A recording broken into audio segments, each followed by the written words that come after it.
century. And we're indeed honored to have them here today.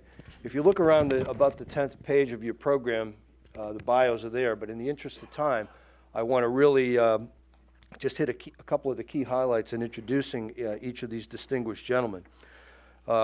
First, to my far left, I'd like to introduce Lieutenant General Charles Chick Cleveland, who is a veteran of both the Korean and Vietnam Wars, West Point graduate, class of '49.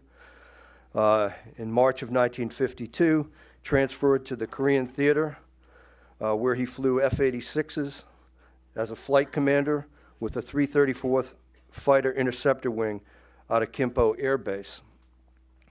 There he earned the Silver Star for his 5 confirmed kills, 1 probably destroyed and 4 damaged during his combat tour in Korea. A true MiG Alley hero. He commanded at multiple levels throughout his career. He retired in 1984. His final assignment was as the commander of the Air University Maxwell Air Force Base in Alabama. And also, a kind of an interesting note, he served as the executive assistant in Vietnam to General Westmoreland at MAC-V in Vietnam. So, Mr. Charles Chick Cleveland, ladies and gentlemen. I'd also like to introduce General Patrick Chen, who flew P-40 Warhawk fighters, in the Chinese-American Composite Wing, which part of the 14th Air Force in 1943, which was an heir to the famous Flying Tigers, and also flew under the name of the Flying Tigers in World War II. He was credited with 2 Japanese kills, 1 Zero and a light bomber, and he was selected by Major General Chennault in 1940 to attend flight training in Arizona, where he started his distinguished career as an aviator and served honorably throughout World War II and went on to a very distinguished career after that. General Patrick Chen.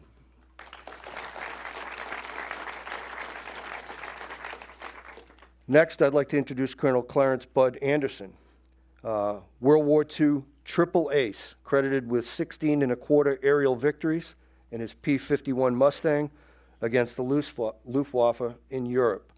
116 missions without being hit by enemy fire from enemy aircraft. He was a member of the 363rd Fighter Squadron of the 357th Fighter Group, based at RAF Leiston, England. He retired in 1972 as a colonel after a long, distinguished career as a test pilot, commander at both fighter squadron and wing levels. Colonel Clarence Bud Anderson.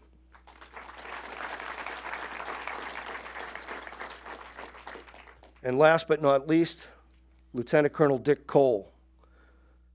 On 18 April 1942, as an Army Second Lieutenant, he was assigned as the co-pilot for Army Lieutenant Colonel Jimmy Doolittle. Most of you know the story of the Doolittle raid, and I'm sure Colonel Cole is going to hit the highlights for us here today. But many, many marks in history, and he was part of one of the most daring raids in American military history at a time when the United States most needed it. In the early months of the war, the United States was reeling after Pearl Harbor. The Japanese had had several victories in the first few months of the war, and the Doolittle raid offered the United States hope.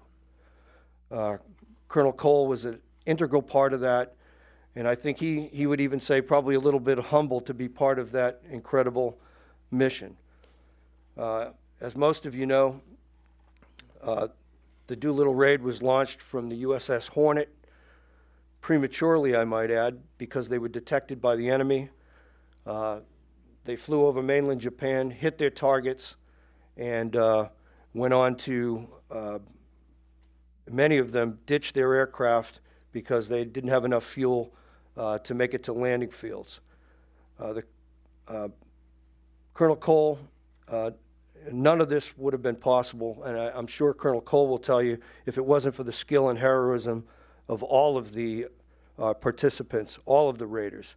The audacity of the plan itself and the seamanship of the carrier crew and the alliance with the U.S. and the Chiang Kai-shek Nationalist Government of China. Lieutenant Colonel Richard Cole.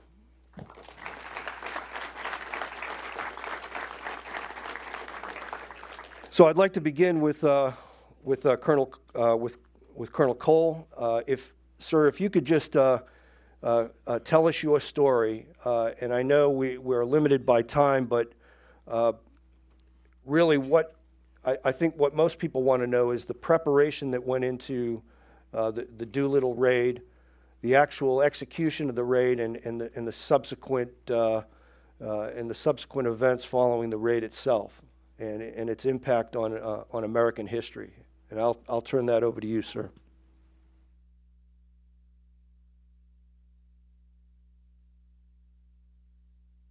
Good morning.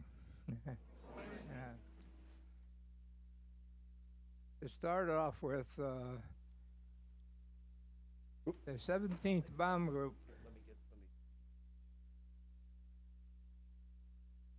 Yeah, okay. To start off with, the 17th Bomb Group was stationed at Pendleton, Oregon, and we received the orders to move to Columbia, South Carolina. We did that. We arrived in Columbia around February of '42. The base wasn't finished, and we were living in tents and so forth. And one day there was a notice on the bulletin board in front of our tent that they were looking for crews for a dangerous mission. The pilot I was crewed up with at that time had upgraded me to first pilot on the way to Columbia. He and I talked, and it ended up we decided that we wanted to go, and so we signed up for it. A few short days, Colonel Doolittle showed up and told us the same thing that the bulletin board said. That we asked him to tell us more, but he said he couldn't do it because of security. It ended up we started training, and after 2 or 3 flights, I don't remember exactly what, the young Navy Lieutenant Henry Miller had come from Pensacola to instruct us on how to make a carrier takeoff. The gentleman I was crewed up with became ill, and there were 24 crews there, and we knew that if the word got out that we would be replaced and have to stay home or go on the carrier. But at any rate, I went to the ops officer after the word the other pilot was ill and disqualified. And the operation officer looked down his list and said, well, I'll crew you up with the old man. And not knowing who was in command, and maybe this isn't such a good idea, or get to fly with an old man. But at any rate, the old man did come in, and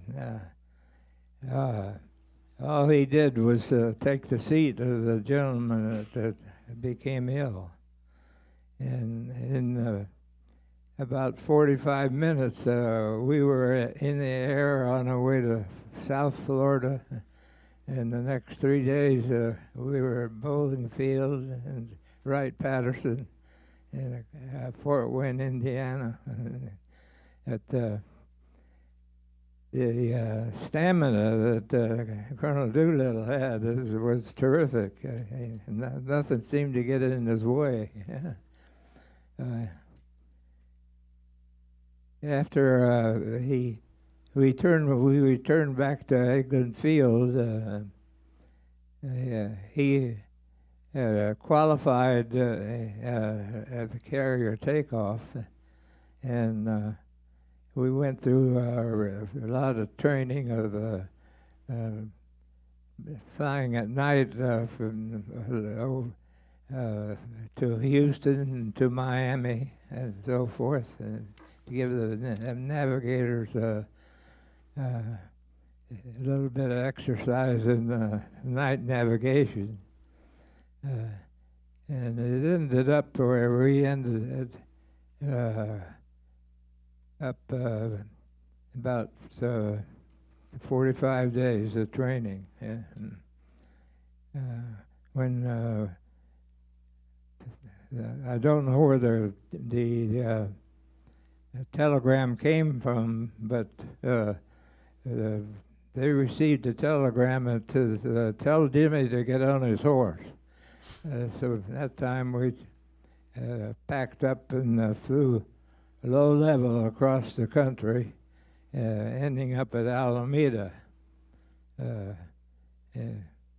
We spent one night at Alameda, and the next day, after we had boarded the ship, we left about 8 o'clock in the morning, heading out to the route that we were supposed to take. 2 days at sea, the PEA system broke loose, and they said, now hear this, now hear this. This force is bound for Tokyo. And right away there was a lot of jubilation and so forth, but after a while it got kind of quiet, and people realized, they wondered, what have I gotten myself into here?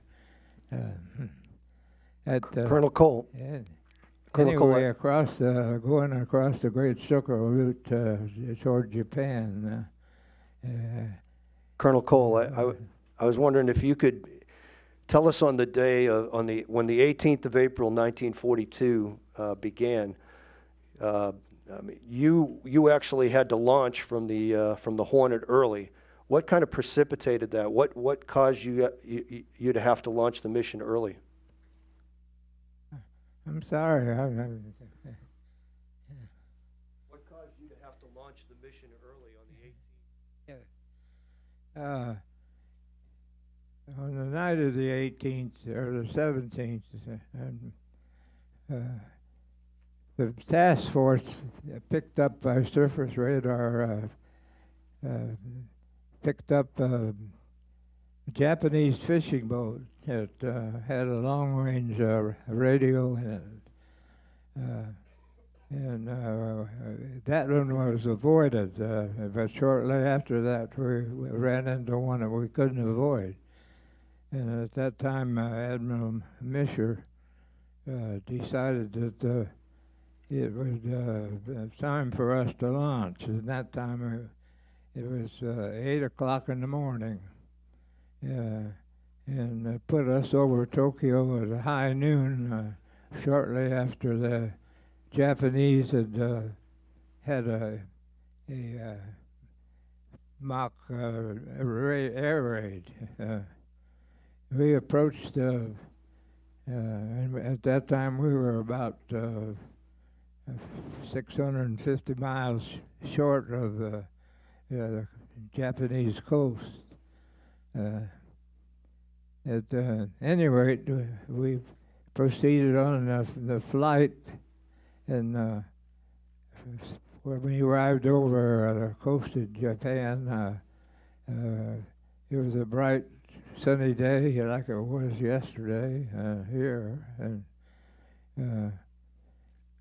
we kept flying. The navigator picked out a point that we would turn south. We were about 20 miles north. And the bombardier, Fred Bramer, got prepared to do his job.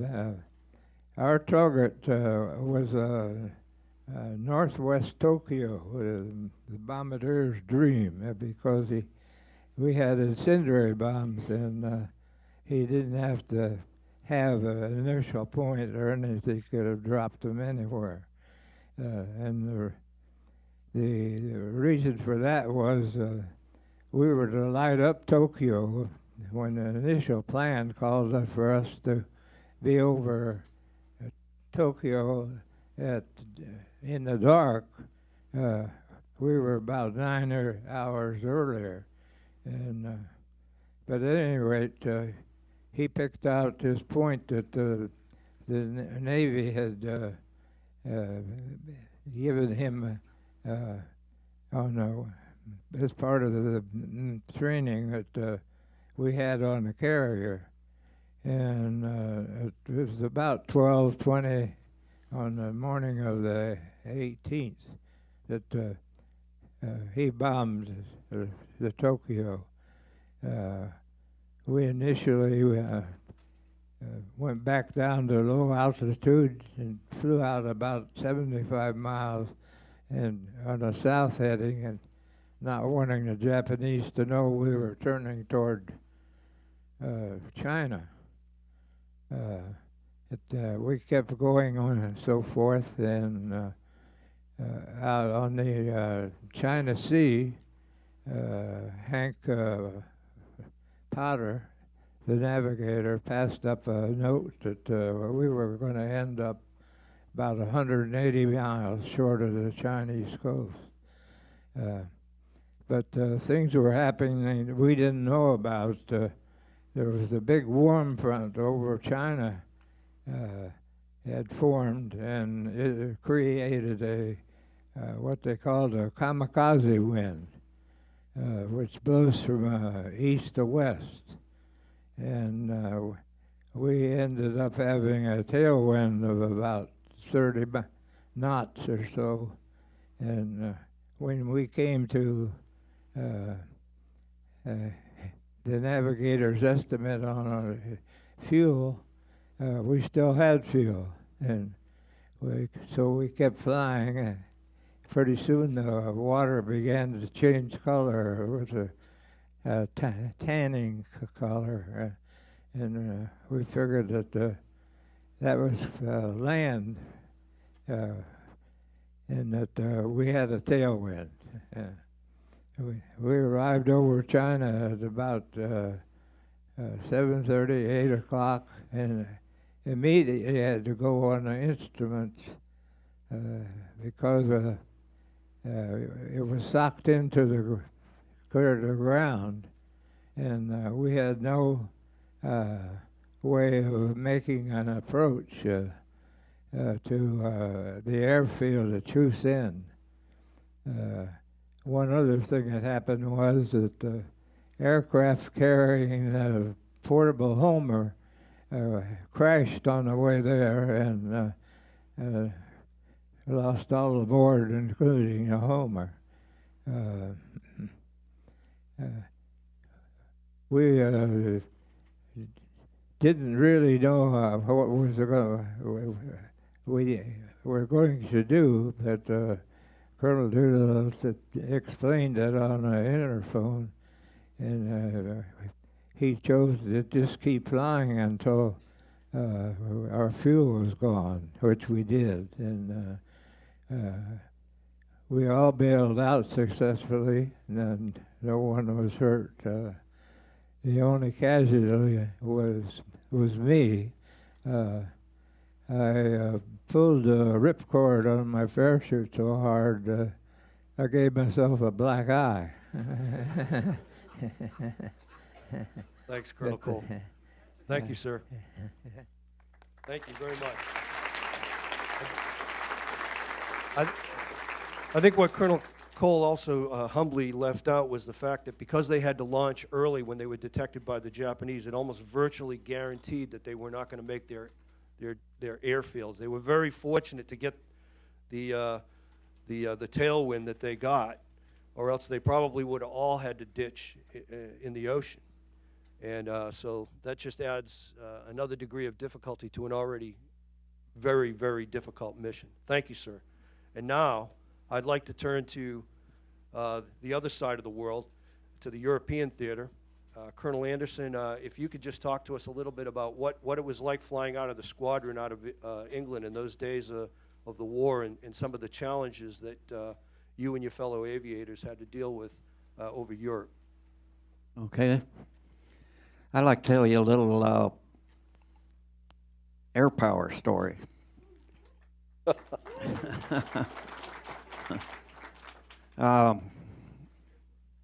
You know, the classic way that the Army Air Corps, we didn't have a U.S. Air Force in those days, was the belief that you could go in with the heavy bombers in daylight in mass formations with a Norden bomb sight and take out military targets, and so to speak, that you could just walk in with the boots on the ground.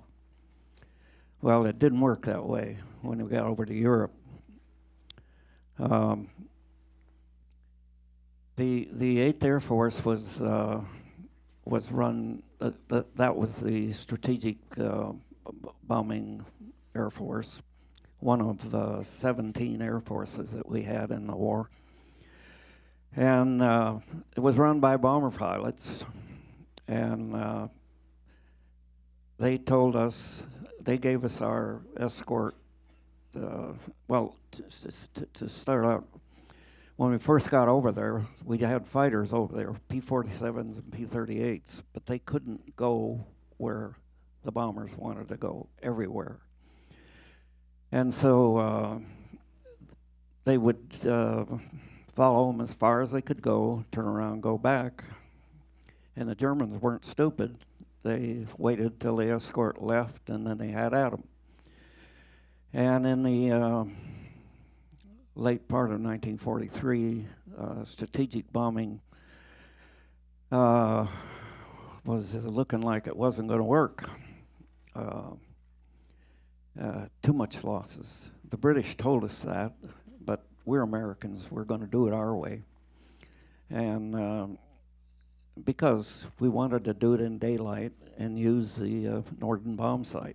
The Brits were going over at night and area bombing. So they said, well, we got to have escort. And so that's about the time the P-51 Mustang arrived over there by brilliant planning. Not really. It almost happened by accident, and I'm not gonna, that's another story. But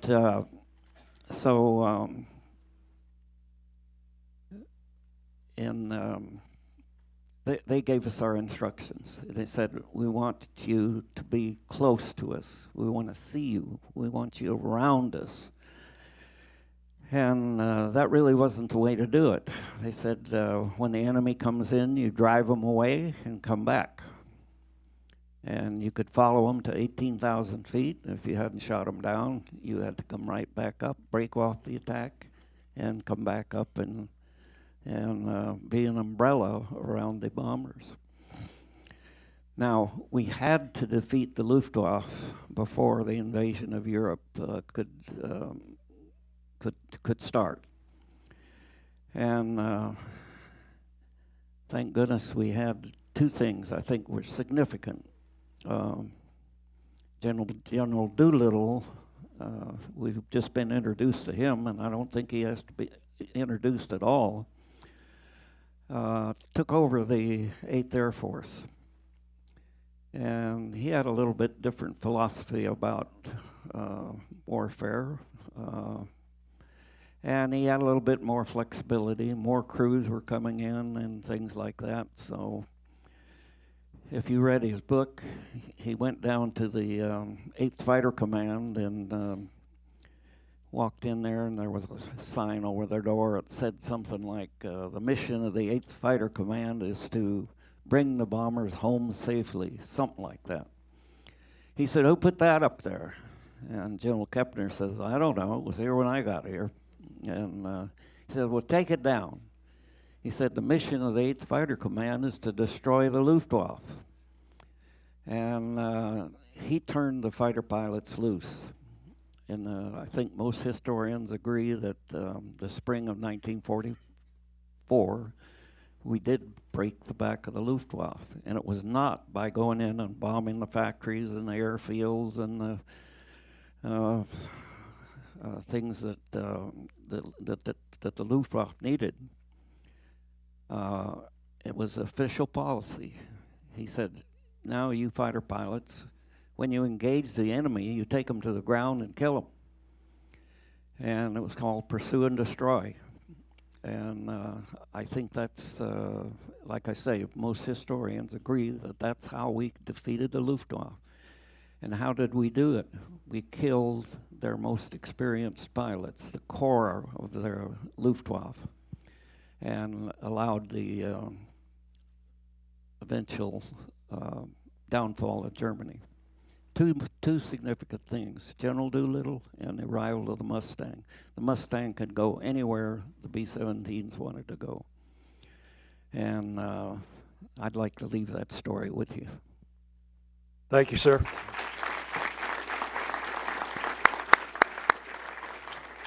Now I'd like to shift our attention back to the Pacific, to the China-Burma-India theater, and have General Chen just give some of his reflections about his time served as a member of the 14th Air Force. General Chen?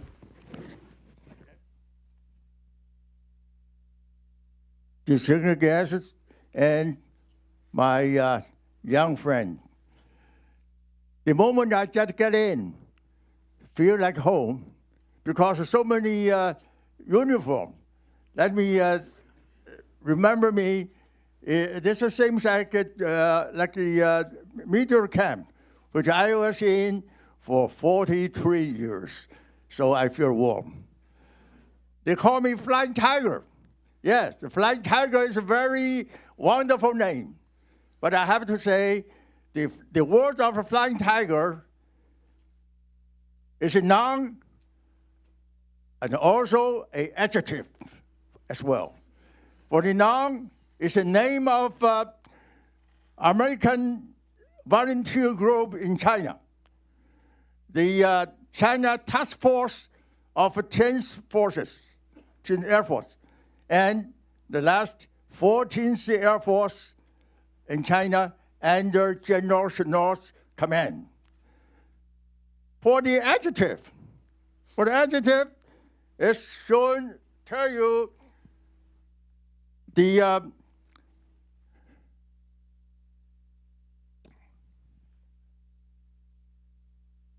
for the adjective, or the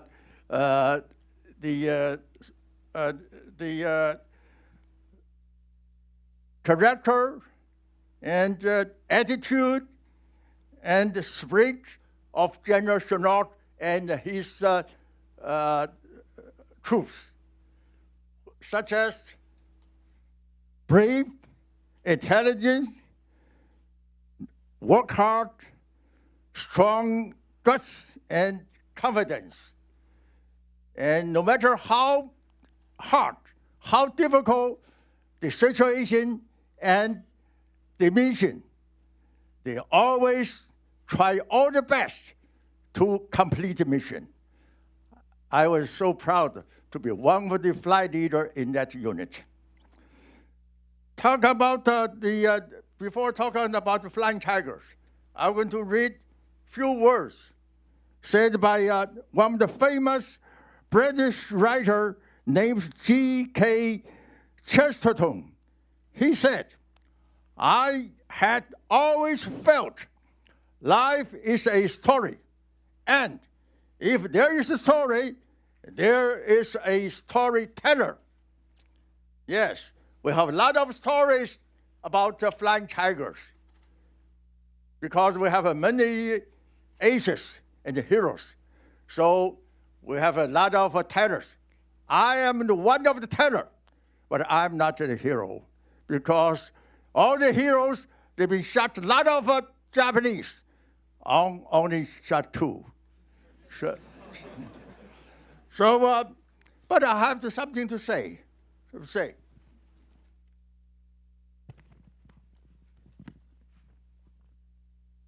During the last part of the war, World War II, 45, 42, 44, and 45, mostly the Japanese shot down by old tigers. We young tigers, we don't have much chance to have the air combat. We only have a chance to run the ground support mission. I tell you, ground support mission is the most generous mission for the tactical air force, especially for the fighters, because it is very easy to shut down by enemy.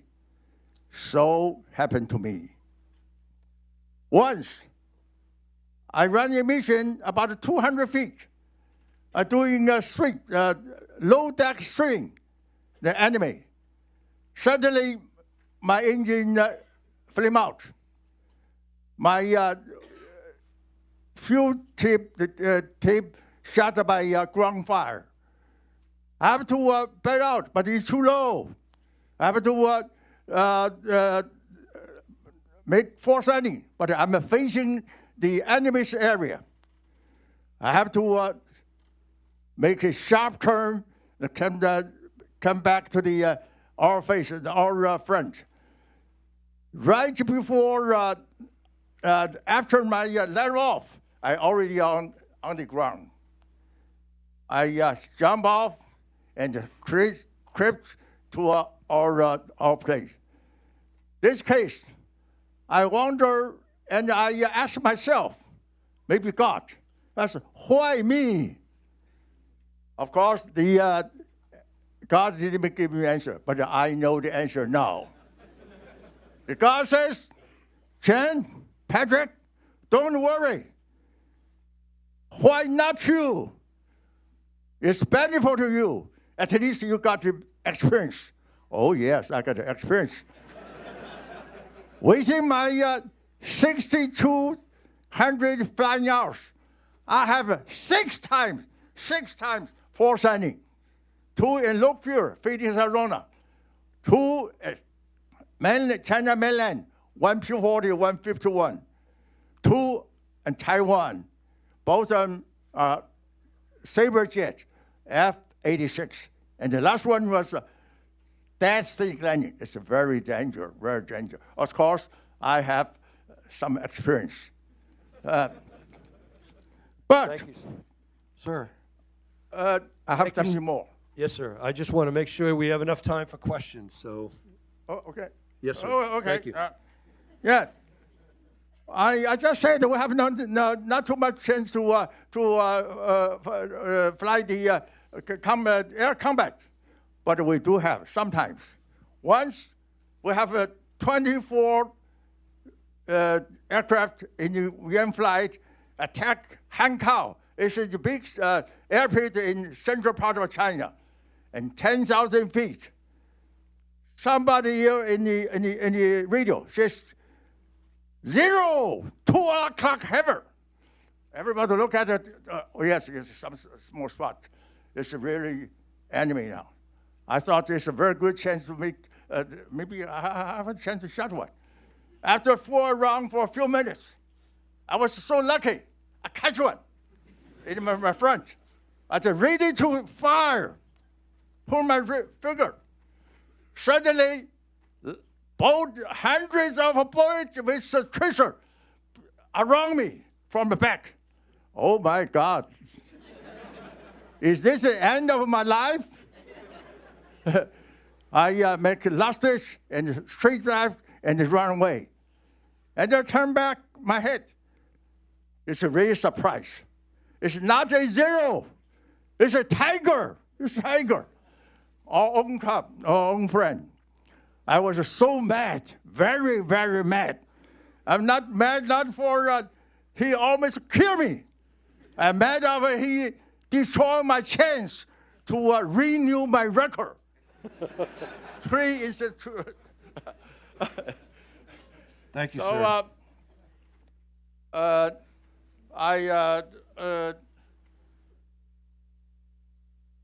I want to get back.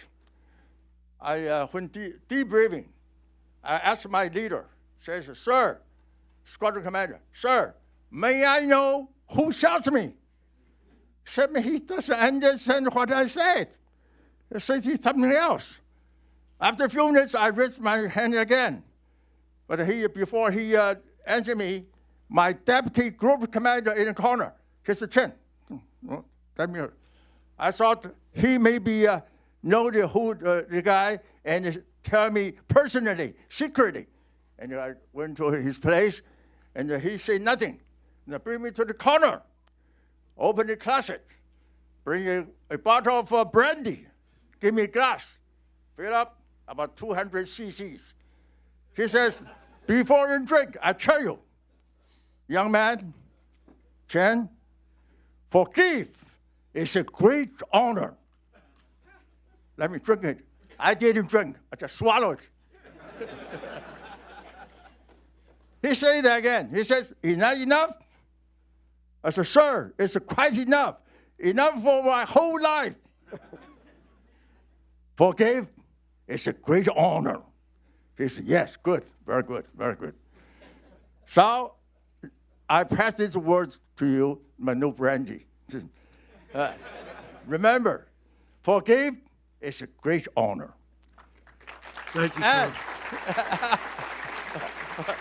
Thank you, sir. as the President Frank Roosevelt said, we hate war because we have seen war.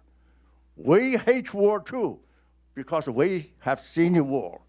We wish you guys never, ever see any war and enjoy your life with peaceful freedom, justice, and the love of God. Thank you, sir. I'd like to Thank turn you. now. I'd like to turn now to fast forward just a little bit to the Korean Theater of Operations and General Chick Cleveland to let him talk a little bit about his reflections on his time of service in Korea, and then after that, just what came after for you in your career as you moved further on through the United States Air Force. Sir? Well, I had a great time in the Air Force. I was commissioned out of the military academy and went into the Air Force pilot training. My first assignment was flying F-84Es at Turner Field, Georgia. And I went over to Korea. I thought I was going as an 84 pilot, but as luck would have it, I was assigned to the F-86 Sabre jets. And over a period of the next 7 or 8 months, I flew what was called Mig Alley, up by the Yellow River, just south of the Yellow River, and engaged in aerial combat with the MiG-15s, which is a Russian airplane flown by, we thought at the time, Chinese and North Koreans. We found out later that the vast majority of them were flown by Russians.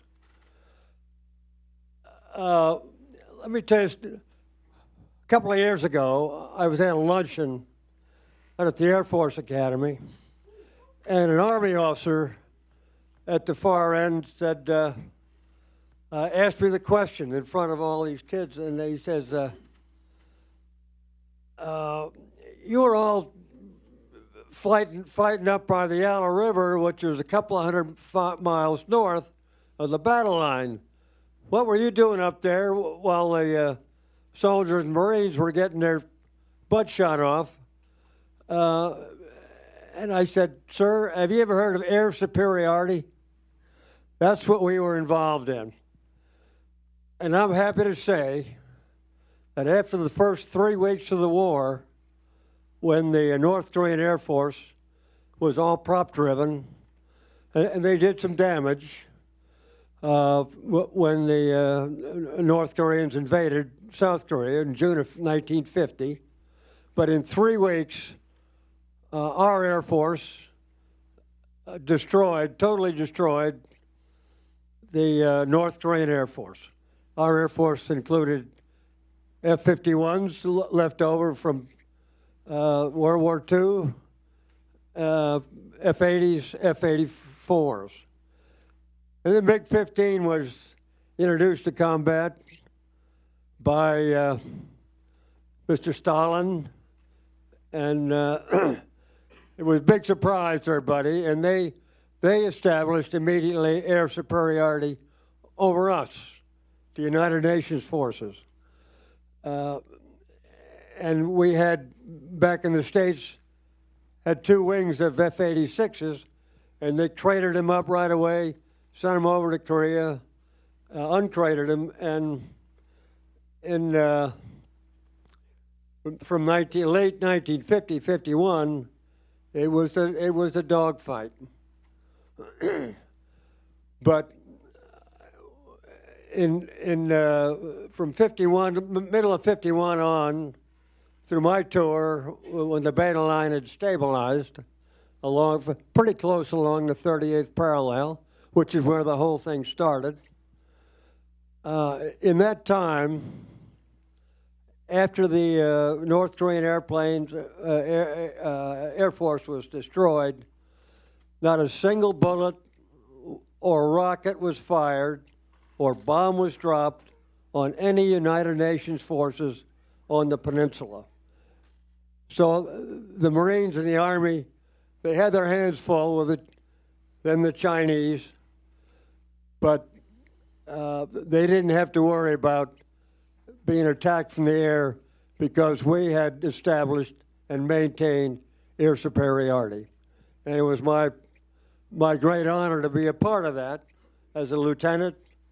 Most of our missions were what's called CAPS, combat air patrols, as we flew up to the Yellow River and set up a racetrack pattern and dared Chinese and North Korean airplanes to come south. And when the MiGs came over, we established, it was a long dogfight. It didn't happen overnight because the MiG was a very good airplane. Not quite as good as the 86, but it was a good airplane. And it took us several months to establish air superiority. And what that means is that our Air Force can go where we want to go in the support of the ground troops or wherever, but the enemy can't do what they want to do. And we established air superiority, and I'm very happy to be a part of that.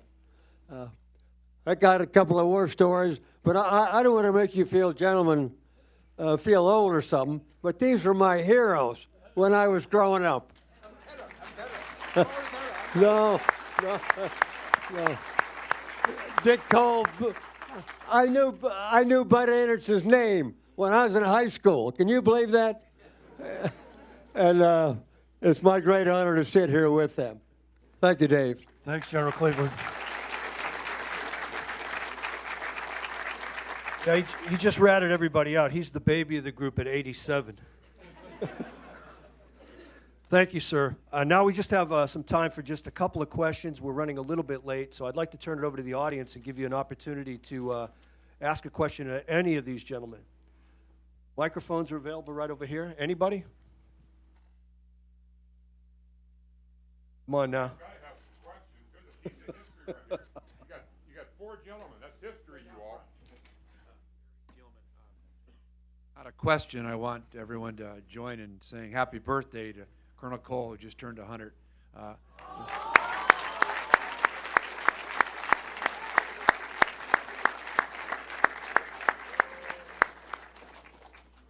Happy birthday. Norman Fulkerson again with Tradition Family and Property. Just a quick question for you, Colonel Anderson. I wanted to thank all of you for your service. I'm humbled to be in your presence. But Colonel Anderson, you mentioned that there was a sign on the wall saying something to the effect that we're defending ourselves as opposed to. I would ask you, what did that sign say again? It said something like the mission of the 8th Fighter Command is to bring our bombers back safely, something like that. Something like that. I'd have to go get his book again and read it, but. But again, thank you very much, all of you. Colonel Anderson, Midshipman Comer from Penn State University. Did you encounter any of the early German jets at all? The early jets? Yes, sir. Any of the German jets? Oh, yeah.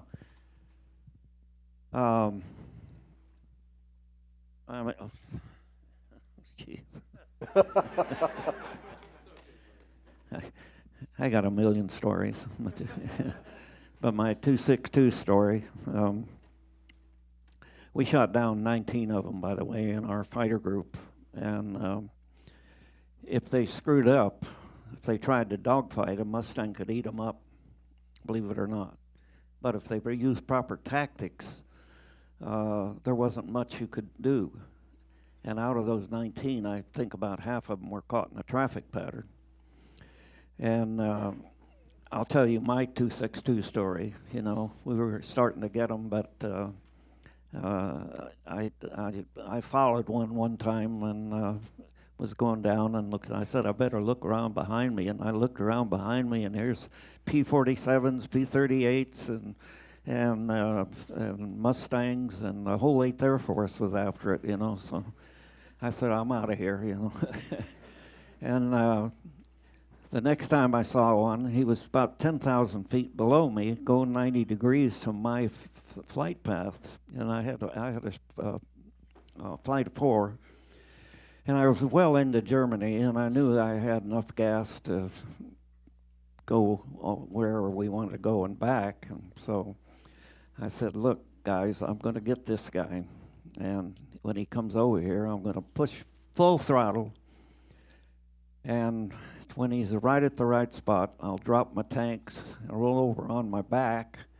And then while he's coming this way, I'll come down on him upside down and roll out, just, you know, dive on him, and I'll have enough speed to catch him. So I say, okay, guys, time's getting ready. Power up, RPM up, drop tanks now. And my engine quit. And then the prop ran away. And I still think I can pull it off. I got the prop, got the power back, got the tanks. I forgot to switch to internal fuel. I was a little excited. And so I'm coming down like this and upside down, and then I roll out, pull my nose up, put the pipper on him. And if I'd have fired right then, maybe I might have hit him, but he disappeared right behind that little pipper. They had about 100 knot advantage over us, and it was you had to get them into traffic pattern, or they had to screw up and try to dogfight. That's my 262 story. Thank you, sir. Ladies and gentlemen, that kind of brings us to the conclusion of this segment. I'd like to first thank the American Veterans Center for making this possible. And ladies and gentlemen, please, one final round of applause for these icons of the 20th century aviation.